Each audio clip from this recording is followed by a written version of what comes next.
अच्छा सुनो, सब्सक्राइब करते वक्त ना घंटी बजा देना ताकि जब मैं ऑनलाइन आऊँ तो तुम्हारे फोन की भी घंटी बजे।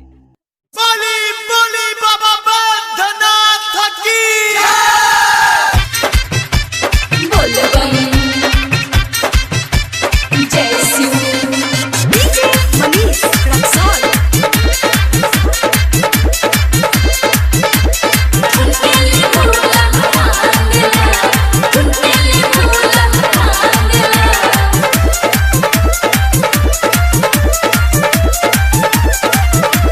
सावन भर धके शादी के कोरे भांगे लखन के ले भोला मोर सावन भर धके शादी के कोरे भांगे लखन के ले भोला मोर भांगे लखन के ले भोला मोर भांगे लखन के ले भोला मोर आँखी में डभ भकइए के लोरे भांगे लखन के ले भोला मोर सावन भर धके शादी के कोड भांगे लखन के ले भोला मोर DJ Manish Raxaul diamond recording studio छावना। बोल बम जय शिव बोल बम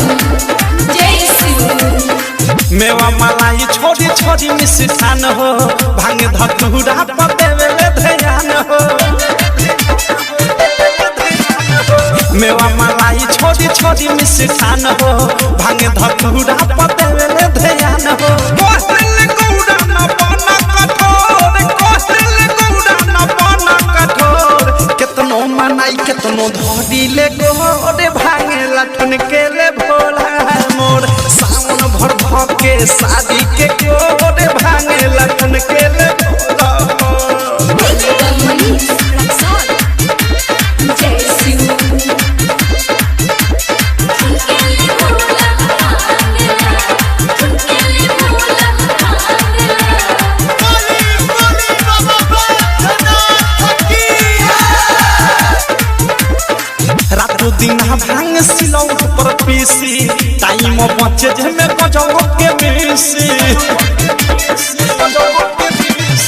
रातों दिन भांग सिलौट पर पीसी टाइम बचे जे में गजब के मिसी जी मोरे के जब से फोन होल बाडोर जी मोरे के जब से फोन होल बाडोर एही ला रोजे मचवेले सोर भांगे लठुन के ले भोला मोर सावन भर धके शादी के कोर भांगे लठुन के ले भोला मोर डीजे मनीष रक्सौल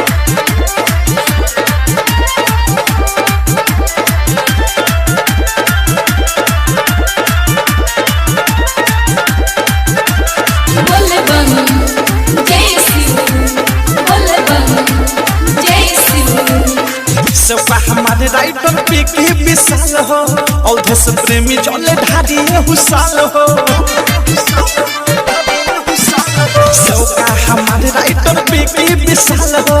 औधे से प्रेमी चले ढाडी हुसाल हो मुख अनुराग सेवक पड़े ना भोर अनुराग बत्साह सेवक पड़े ना भोर मन करे चल जाई इनका के छोड़ भांगे लखन के